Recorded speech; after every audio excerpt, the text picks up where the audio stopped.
管我，我马上就好。再给我1分钟。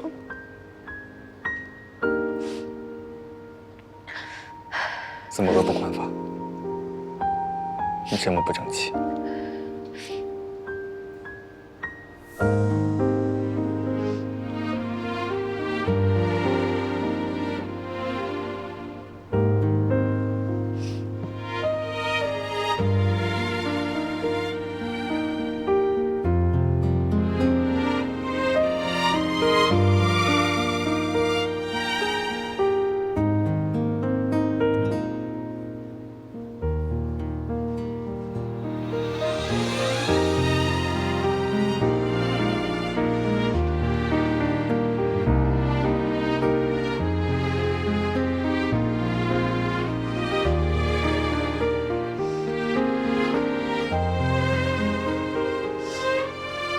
在这里表白，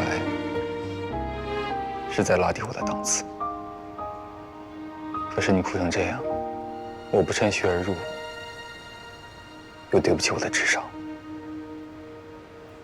叶希光，你告诉我，怎么办才好？I was walking on the cloudy road, no direction, no place to go. Then you appeared and lit my way. 刚刚在宴会厅，我一直在想要不要过来。我对自己说，马上要30岁了，别像个小男生一样沉不住气。可我就是沉不住气了，我自己死心塌地，却希望他快点变心。叶希光，不要装傻。我没有装傻，我也才明白，还来不及装。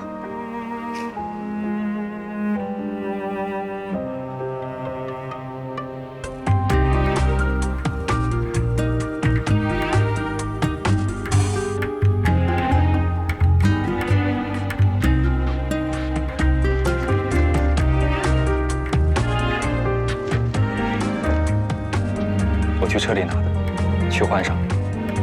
买了这么多漂亮裙子，不穿给大家看看，多可惜。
你也去太久了，还好其他人都跑了，不然菜都被抢光了。我们也打算先走了。这么早啊？刚刚去外面帮他拿衣服，又在下雪了，晚了怕路上不好走。那好吧，那我们先走了，注意安全啊！拜拜，拜拜，拜拜。走了。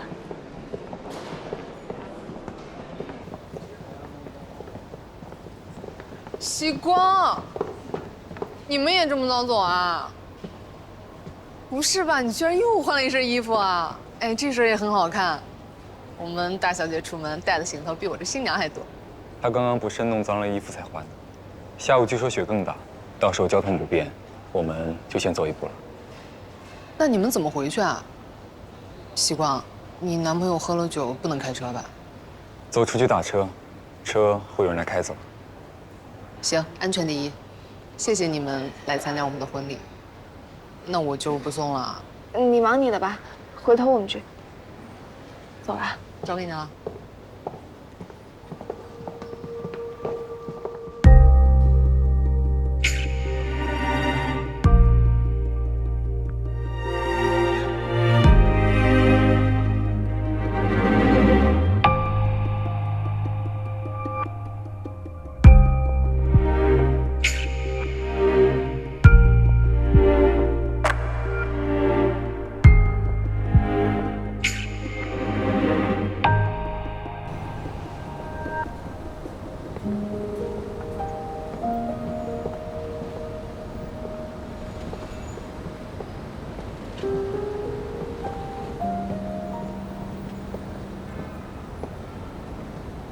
原来我的表白还有全身麻醉的效果。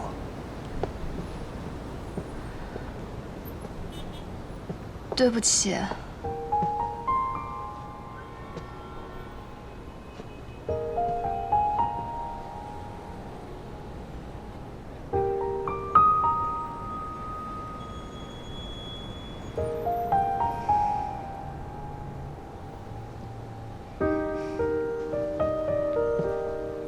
聂希光，你拒绝我，不应该是这个样子。你应该理直气壮地说：“林玉森，我还没看上你，你没达到我的要求。”而不是这样，好像做了什么对不起我的事。不是的，不是没达到要求，我只是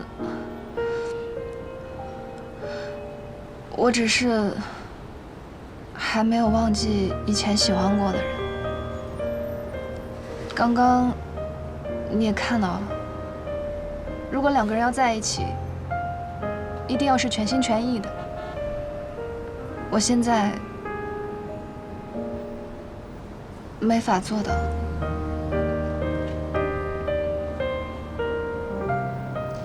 其实，刚刚在酒店，我骗了你。我说不趁虚而入，对不起我的智商。事实上，那个时候对你表白，才对不起我的智商。对不起，我昨天通宵论证的年度计划。但是，原来这些事情都是身不由己，没法计算的。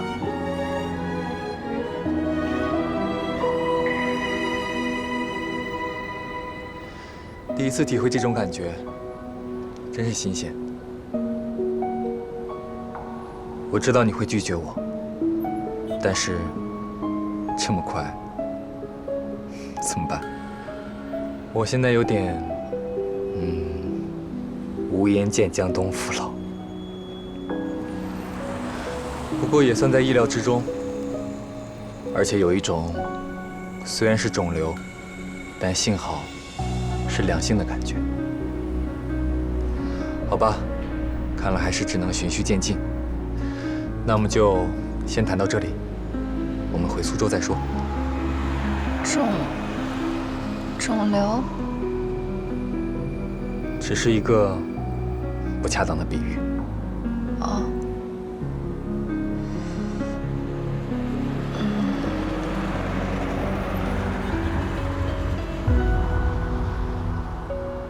我不回苏州了，我想回趟无锡。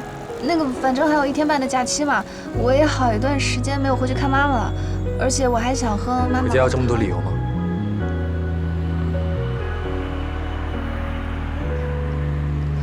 好了，那我先送你到火车站。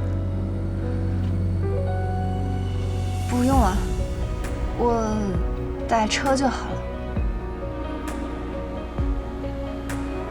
聂希光，你以后都要躲我躲得远远的吗？不是。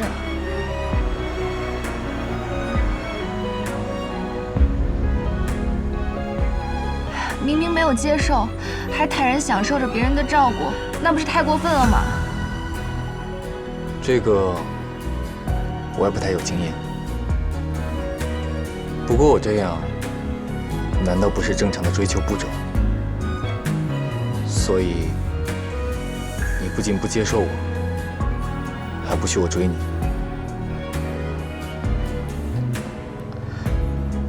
那如果最后我还是没有，那为什么要浪费你的时间啊？叶希光，你对自己没信心就算了，为什么对我没信心？你不是说我干什么都很厉害吗？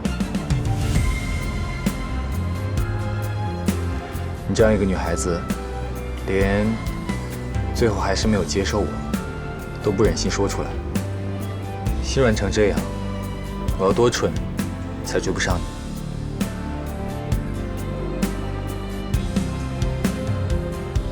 吓得都不敢让我送你了。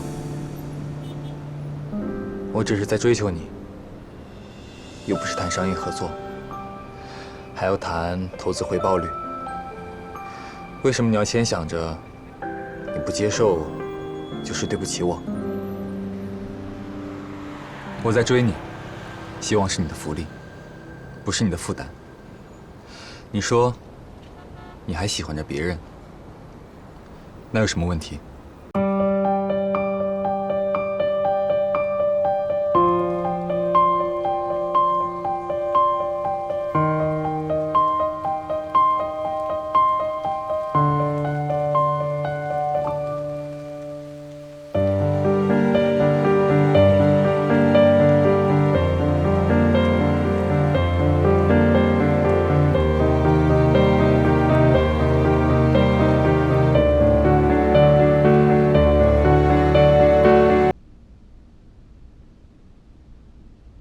怎么样，是不是差不多了？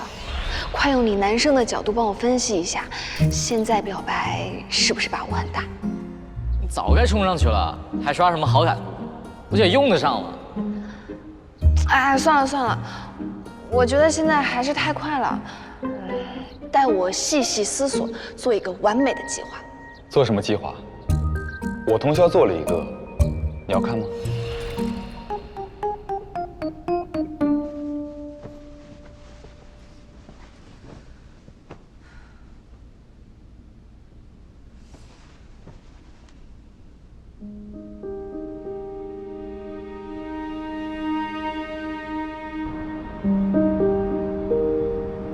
这个颜色特别衬你肤色呢，是吧？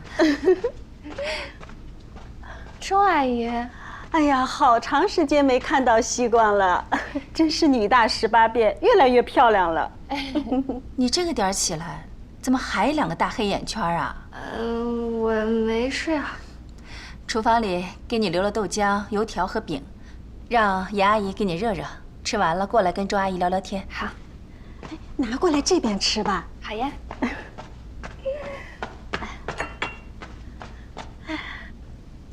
西瓜，听你妈妈说你跑去苏州工作啦？嗯，她自己投简历过去的，结果正好是远程投资的一个厂，你说巧不巧？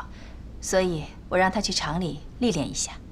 好是好嘛，但是不在无锡，谈对象麻烦的，别到时候给你找了个苏州的女婿，就太远了。她还小呢，我倒是没想过这个。难道没人找你想介绍？有是有，我觉得不合适，都推掉了。西瓜，恋爱是可以谈，但是要多看看，不着急，起码要谈个2年以上，看看人品，知道吗？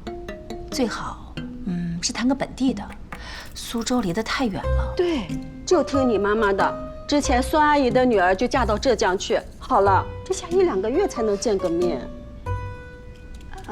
知道了。这就不好意思了，头都埋到碗里去喽。哎，对了，你舅舅说今年过年我们一家人去国外玩玩，你高兴去吗？去哪里啊？说是瑞士，一家人租个度假屋滑滑雪，我还犹豫呢。毕竟你一直害怕搭飞机。我可以啊，妈妈你想去就去。但是滑雪的话，干嘛非得去国外？国内也可以啊，新疆、长白山什么的，干嘛飞那么远？我假期都没有几天。也是啊，去国外坐飞机要20几个小时，长白山我还没去过呢，不如去看看。要不我跟你舅妈说一下，那你吃完早饭去爷爷奶奶家看看他们，过年可能就没办法多陪他们了。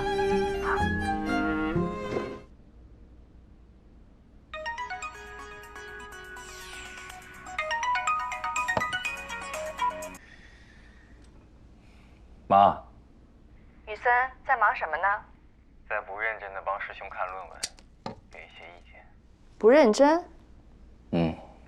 注意力难以集中。我儿子我最了解了，从来都是专注力一流。发生什么事儿了吗？没什么不好的事情。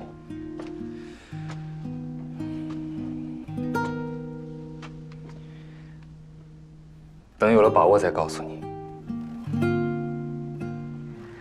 难道说我儿子要有动静啦？妈，好，我不问了。打电话是想跟你说，我跟你洛说啊，2月初要去北京参加一个国际研讨会，所以今年你就不用千里迢迢来瑞士过年了。那太好了。自从爷爷奶奶过世后，你就再没有回来过。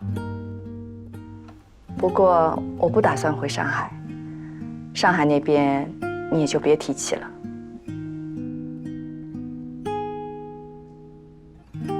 我知道了。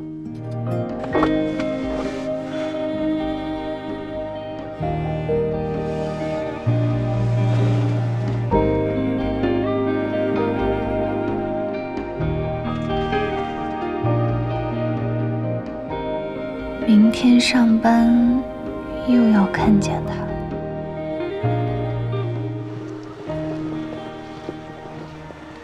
西瓜，西瓜，西瓜。西瓜，你怎么看着这么萎靡呀？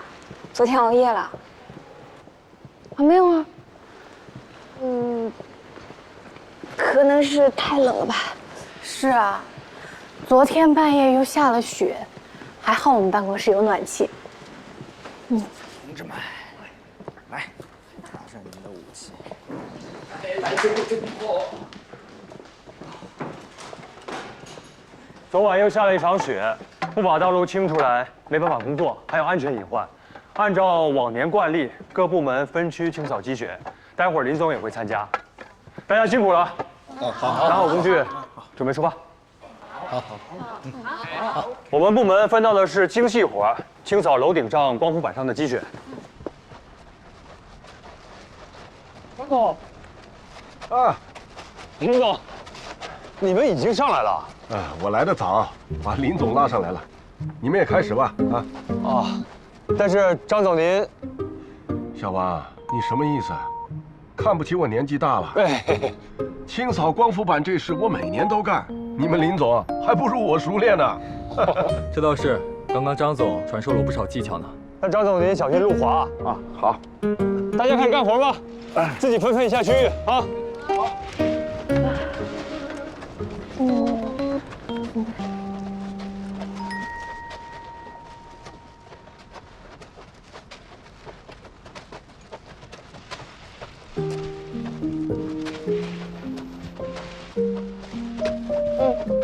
行。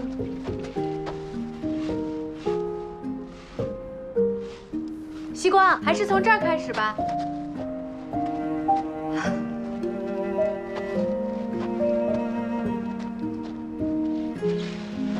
哎，这个雪好像比底下的薄哎，是不是因为光伏板比较热，积不起雪啊？因为技术部的同事们元旦加班清扫过，光伏板上的雪要及时清理，不然结冰了，也许会对光伏板产生损伤。哦，懂了。哎，大家轻一点，别擦到板面，造成磨损。好。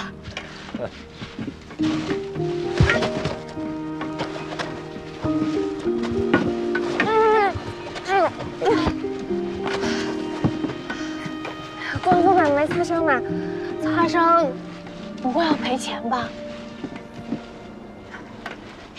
你们先关心一下自己有没有摔伤。没有，谢谢老板关心。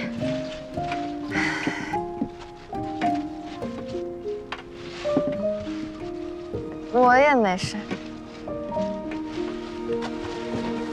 分工吧，你们扫近的，够不到的留着我来。好。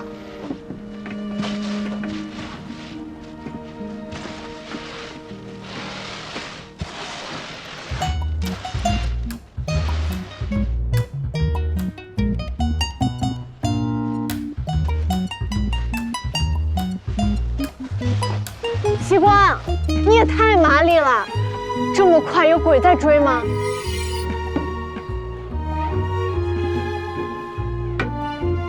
哎呀，年轻人啊，多穿点，不要只要风度，不要温度。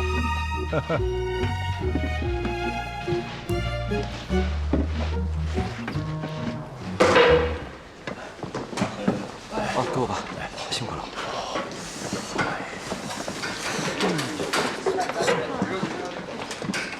我看其他部门的人还没回来，看来我们部门最有效率。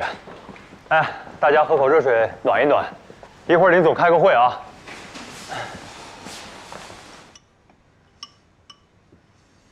年会的方案我看了，改一下流程，少一些严肃的讲话，多一些轻松愉快的环节。好的，回头我们再讨论修改一下。今年的大环境不好，很多同行都倒闭了，我们的奖品预算是不是要削减？和去年保持一致吧。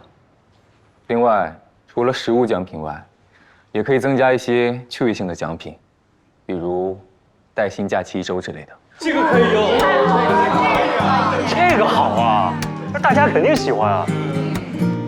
实物奖品要采购起来了，一姐想店负责吧，比照去年就行。年会的场地也要尽快定下来，除了几家常合作的酒店，其他的地方也去看看，是不是有更好的价格？哎，多拍点照片回来。好。另外还有件事，食堂的承包商可以换掉了。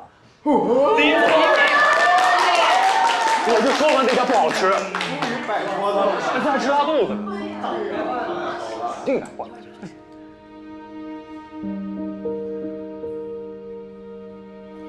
好了，那今天的会议就到这里，大家散会吧。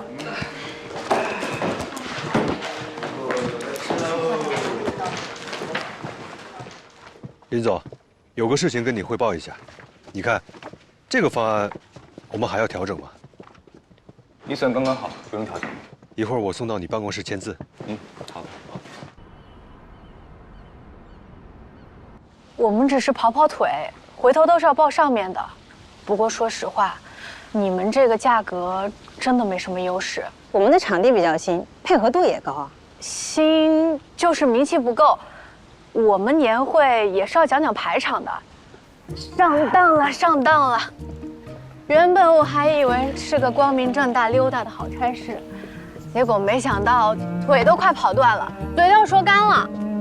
但是你说的特别好，那是，砍价可是我的天赋本能。好累啊，我去买点饮料恢复一下。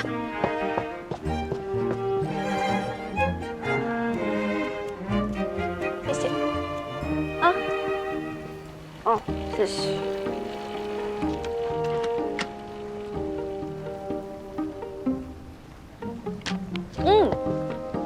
这个还蛮好喝的。西瓜。怎么啦？你元旦回来之后就有点奇怪，难不成你跟林总去上海一起参加婚礼，跟他闹矛盾了？没有。那你这几天干嘛把做好的文件给我，让我一起去给林总签字？还有，前天我们一起坐电梯的时候，林总恰巧进来，你这样低头看脚丫子干嘛？这么一想，扫雪那次也很可疑。你动作这么麻溜，不会是为了躲林总吧？嗯？干嘛？你这个眼神很不善良。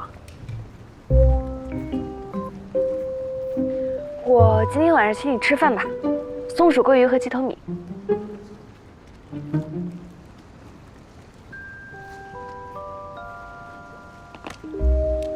你别试图转移话题，我看你这个反应不像是得罪林总了，不会是？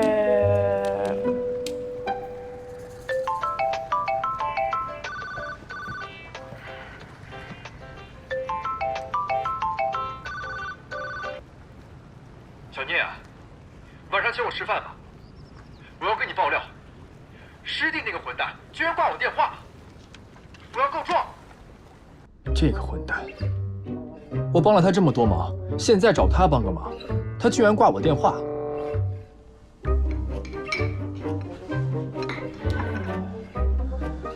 他不仁，休怪我不义。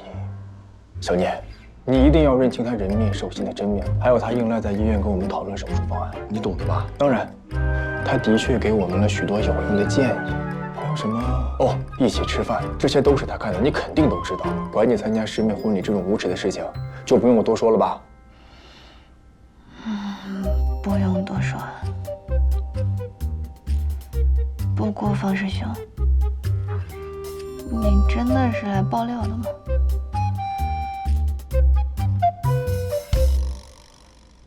哎呦，小聂跟我师弟混久了，有长见，不错。我呢，纯粹是无聊。他现在这副样子，是在丢我师门的脸，你懂的。他都跟你说了？哎，他这个人闷骚得很。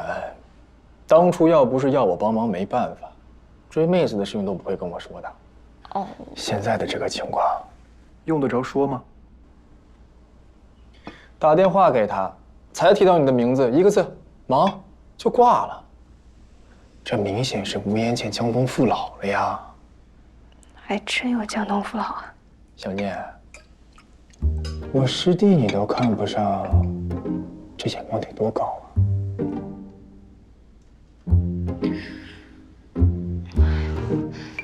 那福利也是要缴纳保险金才能享受的，不可以不劳而获。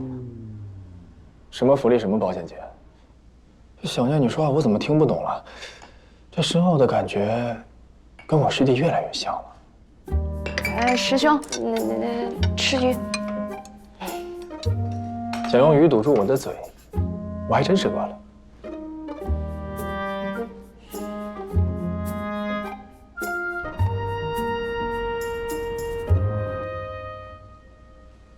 啊，吃了2碗，终于吃饱了。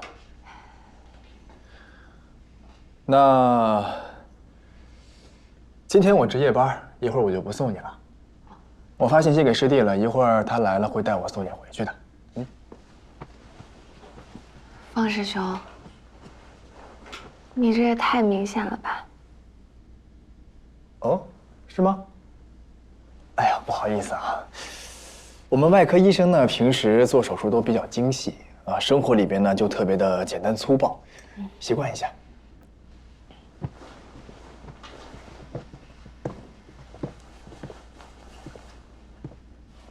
看见没？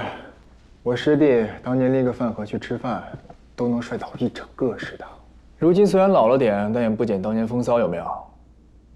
哎，小聂，你想啊，要是把他拿下，当年我们一整个医学院的师姐师妹都会不远万里的对你羡慕嫉妒恨，这多么带感啊！激不激动？爽不爽快？师兄，你别吓他了。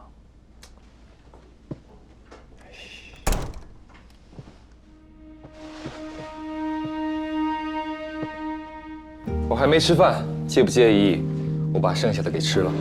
今天小聂请客，他没意见，真没意见。哎，本神医要去服务人类了，你们2个等一下，随便谁买下单啊。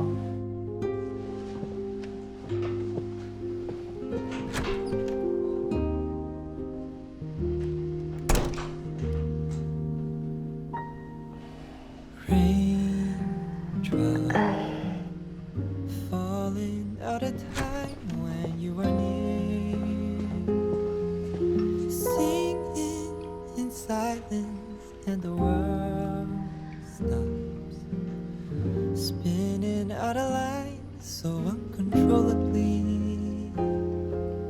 When you are near me. 要不你再点些菜吧，这些全都是吃剩下的。不用，没关系。哦。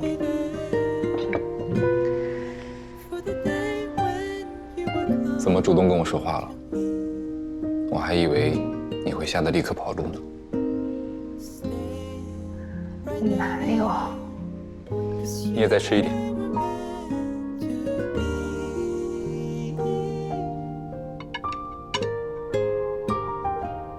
Until that day, I'll play the game.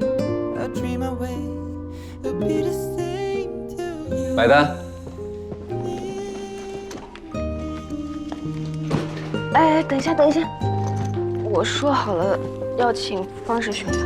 我来吧。我来。我来吧。之前跟你闹着玩，现在都摆明车马，难道还能让你买单？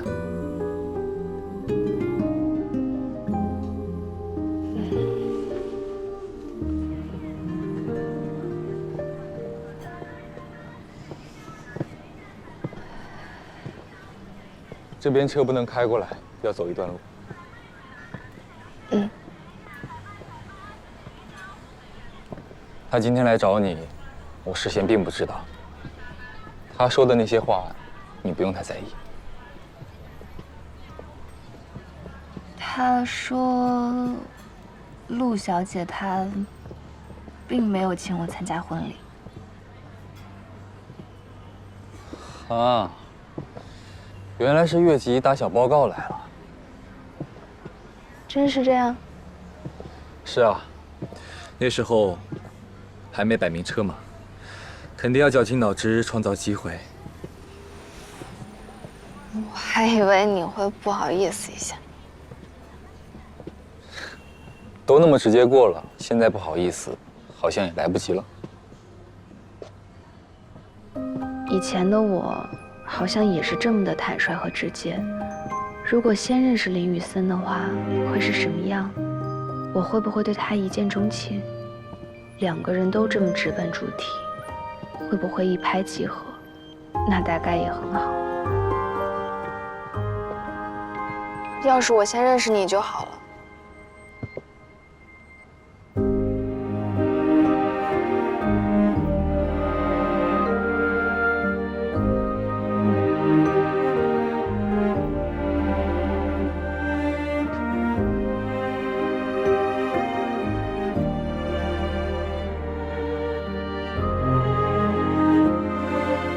糟糕，怎么把心里想的说出来了？这话好像有点过分。他不会生气吧？哎呦，怎么现在一碰见他就举止失常呢？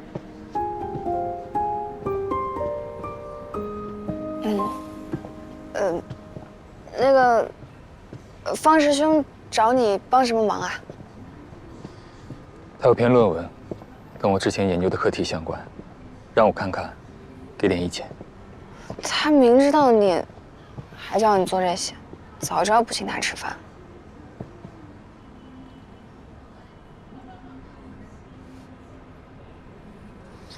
没关系，我已经不介意了。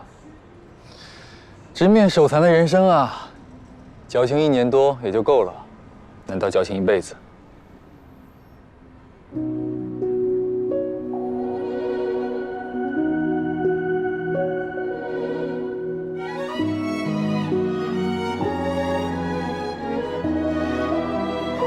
其实，我这几天一直在反思。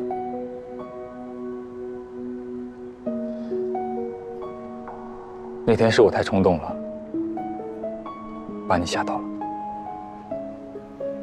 哦，没有。哪里没有？这才几天，黑眼圈都出来了。希光，对不起。我不该在你毫无准备的情况下说那些话。如果给你造成困扰，我很抱歉。这句话好耳熟。对不起，我不知道你和蓉蓉的关系，不然我不会那样跟你说的。希望没有造成你的困扰。不要这样说，不要这样说。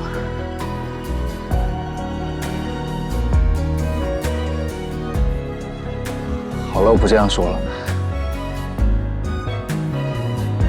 不过，我说什么了？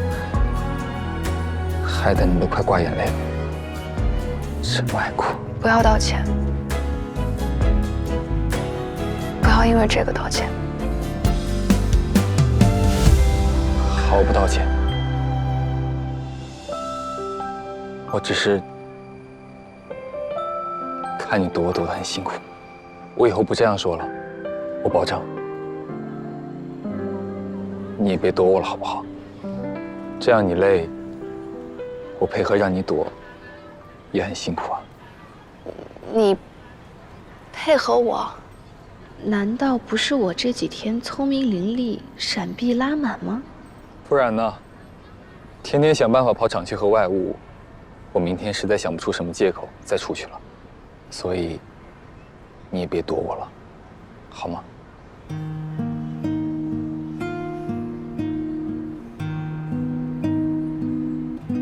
不会了。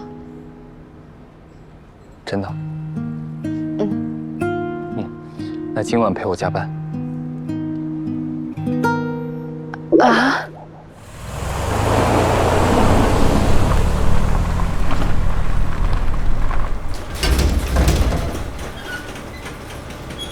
你认真的？当然。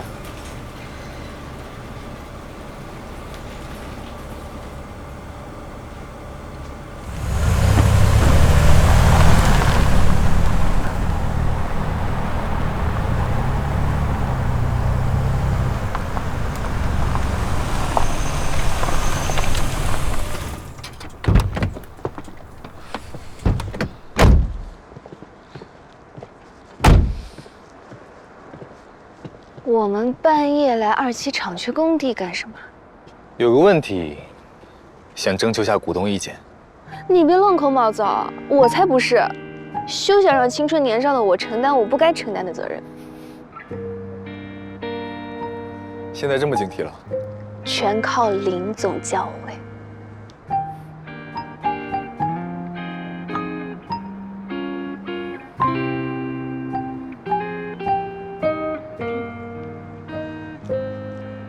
到底什么事？快说！我来看，这是2期厂区的总平面图。我们现在在这里，这里以后是2期厂区配套的光伏停车场，这边会加建一个食堂，方便厂区员工用餐。但是那边还有块空地，一直没定下来做什么。跟我来，就是这里。我们脚站的地方，一直到头。你有什么建议？你这么突然问我，我肯定说不出来什么呀。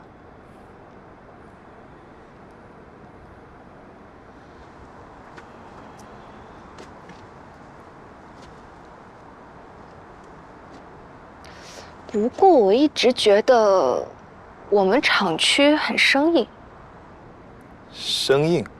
是啊，行政区、宿舍区有草坪，有很多绿植，厂区绿色相对来说就少很多。这里要不就增加一点绿植，不如做一个光伏生态小花园，用光伏发电，下面草坪、绿植，摆些桌椅，顶上装那种可以转动的光伏板，晴天可以遮阳。阴天敞开，免得遮光；下雨天全封闭挡雨，还可以建个小房子，卖下饮料、甜品，大家肯定很喜欢。你看行政楼就有一个这样的地方，厂区却没有，也可以安排一下呀，让厂区员工在休息的时候也有地方透透气。非常好。我也觉得。那就这样，本股东拍板决定了，麻烦林总抓紧时间落实一下。你说我是现在就交代员工落实，还是明天再说？这么晚了，当然明。等一下，现在是什么意思啊？听股东的话，立刻落实的意思。小聂，这件事就交给你和各部门沟通推进了。你就完全不管啦？怎么会？我负责签字。好了，现在我们可以下班了，我送你回去。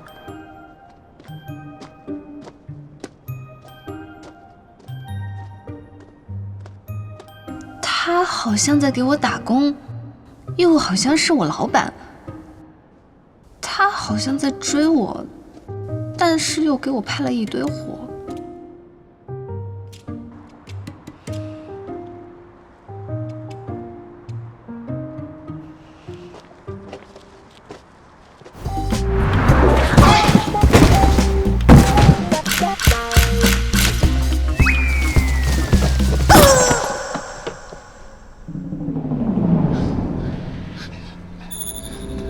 阿如，怎么了？西瓜，发生什么事了？你怎么会在这儿？聂远，你认识他？西瓜，我刚刚把东西搬去会场，但是箱子太高挡住我视线了。我一直在喊让一下，让一下，结果还是跟人撞上了。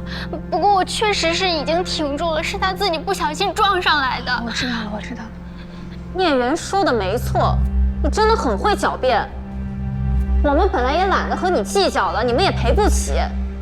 但是你一直推卸责任，真的很恶心人。大可不必这么快下定论，谁推卸责任，谁恶心人，还说不准呢。不妨问酒店调下监控吧。如果真的是我们责任，我们肯定道歉加赔偿；如果是你们的责任，也麻烦你们道歉赔偿。调监控要多久啊？你这是在浪费我们的时间。就是，我们的时间多宝贵。我们的时间也很宝贵，可能是你们在浪费我们的时间。你哪里冒出来的？哎，罗克，算了，没必要为了这点小事去大动干戈的。还有你这个衣服破了，挺有风格的，就算了吧。啊？是吗？是啊，直接变成颓废朋克风。行。既然我们赵公子都放话了，那我就放你们一马。你给老子道个歉，态度好点，不要找借口，我就当这个事情没有发生，不要等着赔我几万块钱的衣服钱哦。几万？不行，我觉得还是调一下监控，明确一下责任吧。西光，算了，他那个衣服好几万呢。不要了。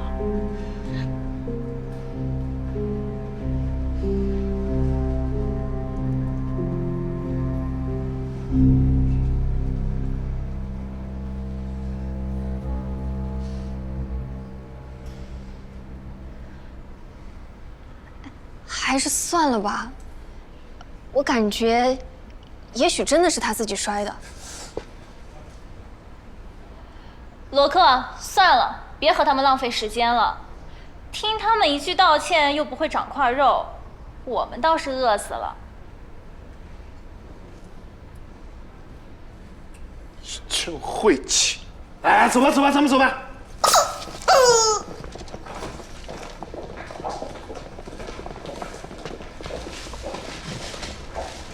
抱歉，刚才看见了，确实是我朋友的问题。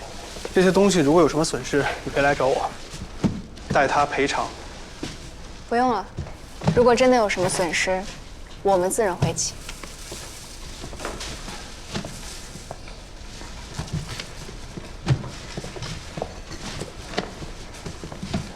他们中间还是有好人的，居然会承认错误。放放马后炮而已，哪里好啦？明知道是他们自己责任，还假惺惺说放我们一马。还有他刚刚递名片那个样子，你不觉得很恶心？你说的对。不过西瓜，你刚才坚持要看监控，我还拦着你，你是不是生我气了？我是想着多一事不如少一事嘛，虽然受点气，但总归解决了就好嘛。而且主要是那个监控，万一没拍下来，就更说不清楚了。那个衣服好几万，哪怕1半我也赔不起。明白。谢谢你，要是没有你，我真不知道怎么办才好了。不过刚才那个女生是不是认识你啊？会不会对你有什么影响？没事，无关紧要的人，不用在意。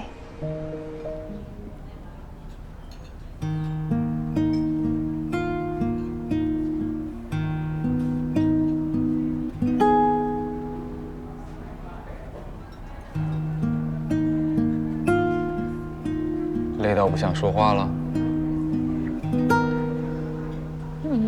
没有。今天发生了一些事情。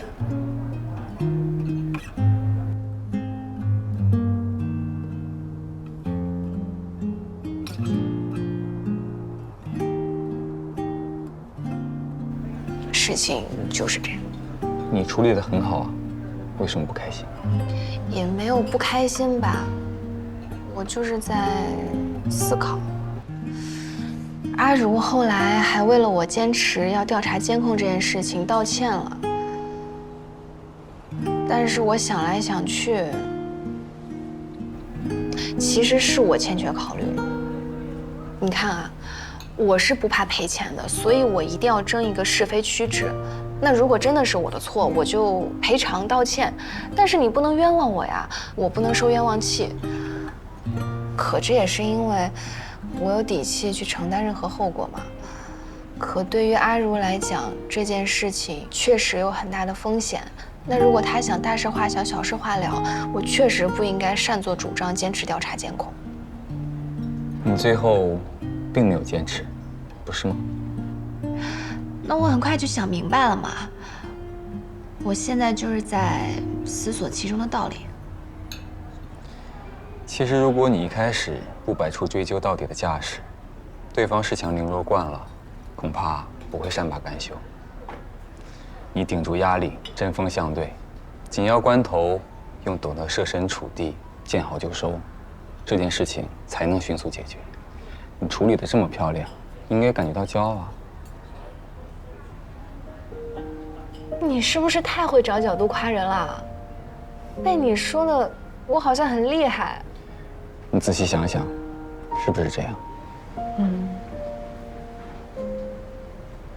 好像是。我真的就是这么厉害。那我们达成一致，我们小聂总方方面面都有个当个好老板的潜质。哎，你不要夸我，你一夸我，我就觉得你要给我安排工作。这肯定是一种心理战术，你是不是辅修过心理学？倒是的确修过。啊？你果然不清白，那就是一种心理战术啊！我要是有心理战的本领，肯定不用来骗你工作。那用来骗我干嘛？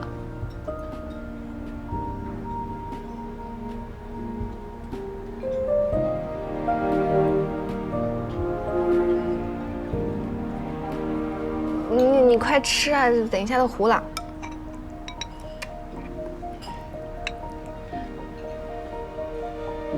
我有个问题。啊？那个赵公子是何方神圣？我哪知道？感觉很虚伪，这个人，名片我都没卡，懒得搭理他。做得好，这顿我请。来不也是你请吗？哦，对了，我今天布置了你跟张总明天要写春联的桌子。你看，看这个，我撤了一些摆设，然后把气球什么都拿走了，感觉更清雅一点。你看这样。我看看，的确不错。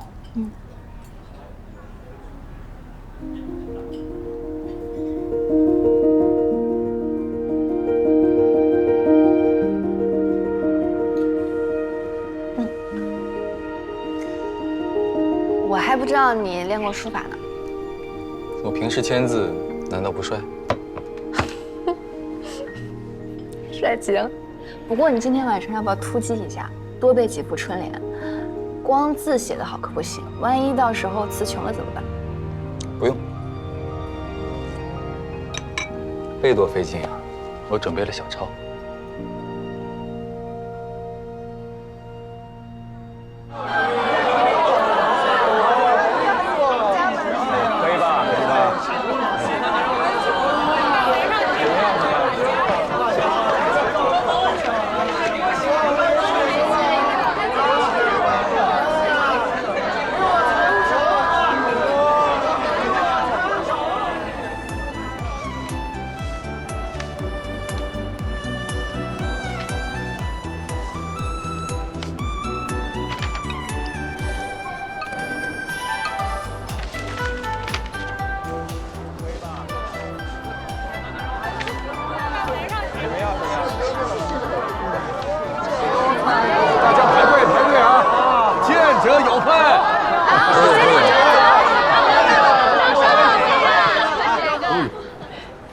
写得好啊！哎，这一看就是行书啊，这是有师承的。哎，大家多排林总的队啊，排林总的队。排谁的队伍都行，不过说好了，今天张总和我在这写一下午，晚上可不能再安排我们唱歌跳舞了啊！张总、林总，给我们抽个大奖啊！这样放心，至少抽一个。人人有奖奖，人人有奖。张总，我们要大奖。我来写，继续。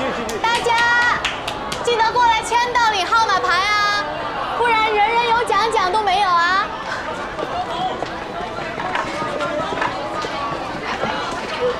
这么多人，看来轮不到我们了。早知道就提前跟领导要一个。就是啊，明天放假直接回家肯定来不及。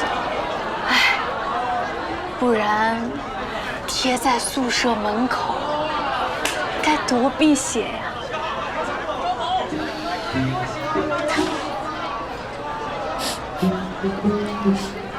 你笑什么？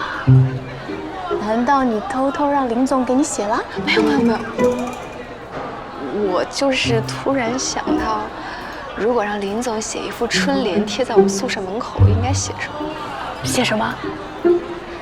立字为据，永不加班。这孩子上班上傻掉了。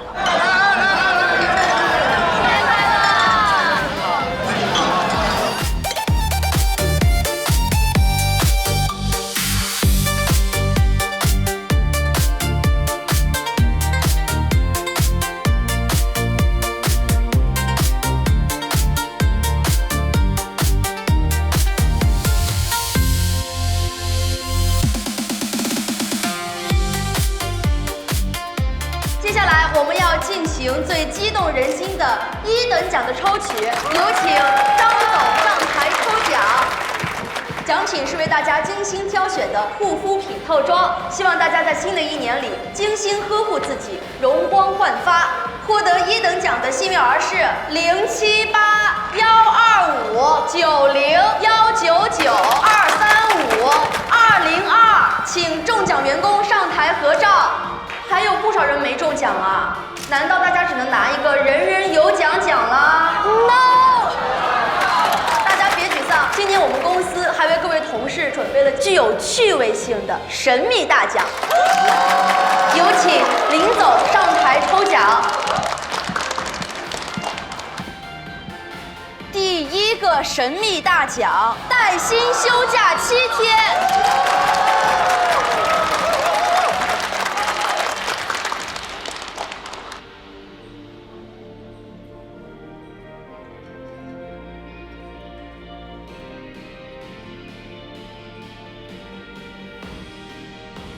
139。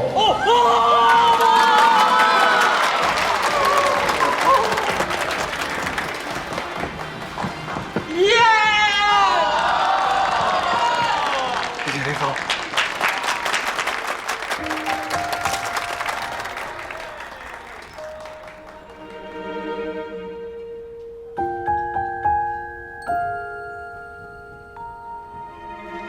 人人有奖，我们真的是可怜姐妹花。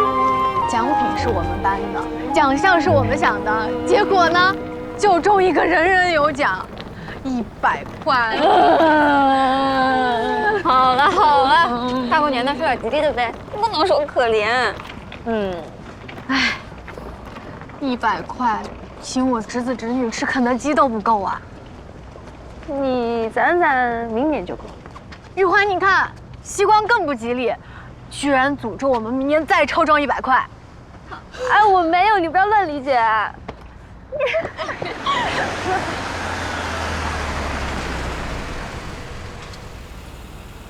没中奖的3位女士，要不要送你们回公司？不用了，李总，我和雨华要走路消消食，你送西光回去吧。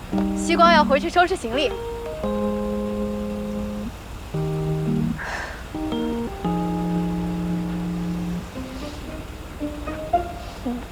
那我先走了，快走吧。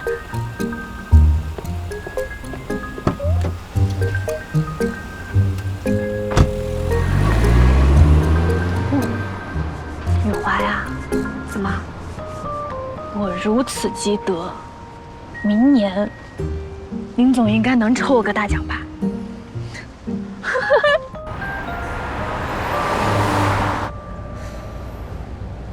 还要回去收拾行李？不用啊，放假才几天，年初9就回来上班了嘛。英姐很不错。我们都不错，有问题的是你，抽奖抽不中我们，年会结束还要跑到我们面前贴脸开大。刚刚在台上抽奖时，我刻意不看你，就怕多看你一眼，回头抽中像是暗箱操作。谁知道，小宁，你运气是不是有点差？我都这么有诚意了，你还中不了？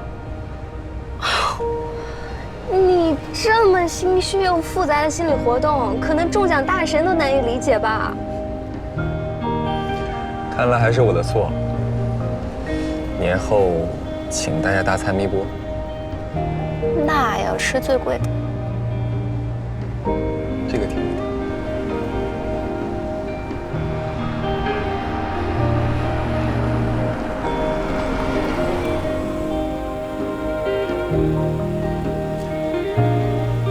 那边好热闹的样子。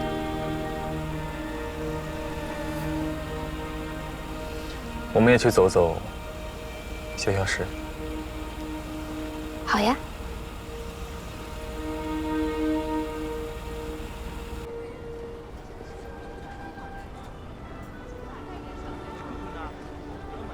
这个时间还有这么多人啊？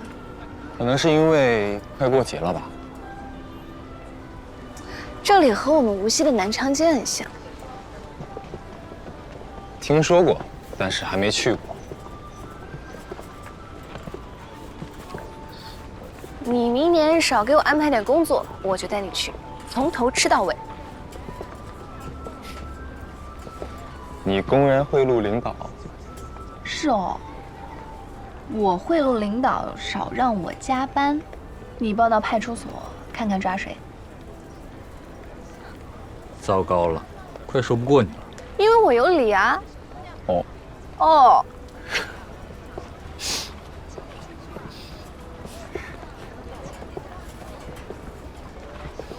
那，你过年回上海？不，今年去北京。其实以前每年都是去瑞士过年。我妈妈在瑞士定居，不过今年她和叔叔回国开会，就不用跑那么远了。叔叔？我妈妈现在的丈夫，我爸爸早已过10多年。抱歉。没事，很多年了。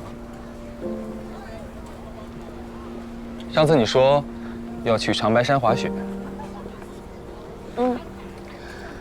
我们和舅舅一家人在无锡过完大年夜，年初一一起飞长白山。你的滑雪技术怎么样？初级到一直刹车的水平，而且好多年都没有滑了。挺好的，听上去很谨慎。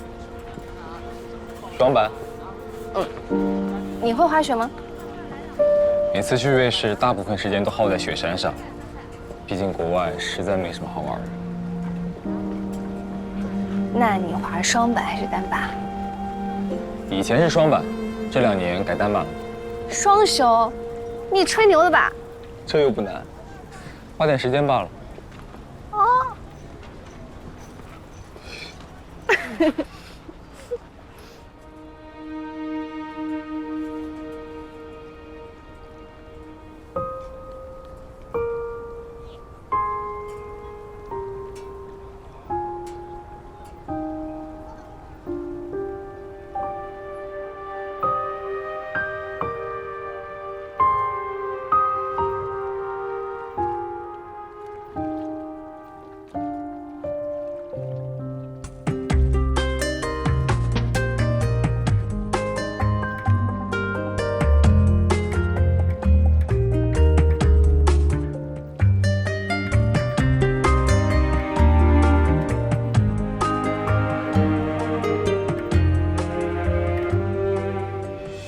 突然发现，今年的年度计划还没完成。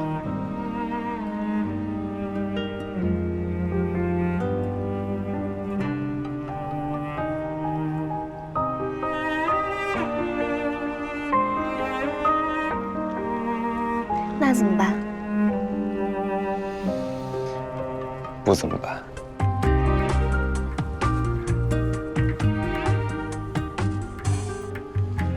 其实我是个急性子的人，读书急着跳级，上班1天恨不得当2天用。还是第一次觉得，这样慢吞吞的，渐渐熟悉和了解一个人，真好。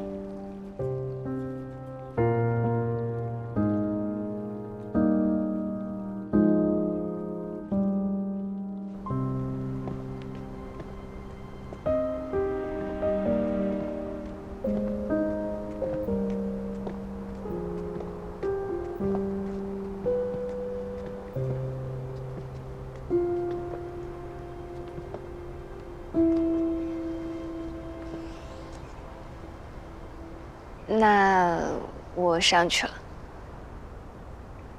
好，明年见。明年见。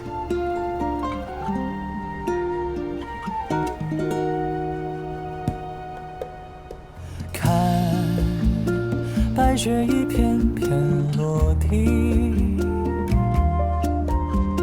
看这城市里灯火亮起，爱在眼底，多么希望和你就停在这里。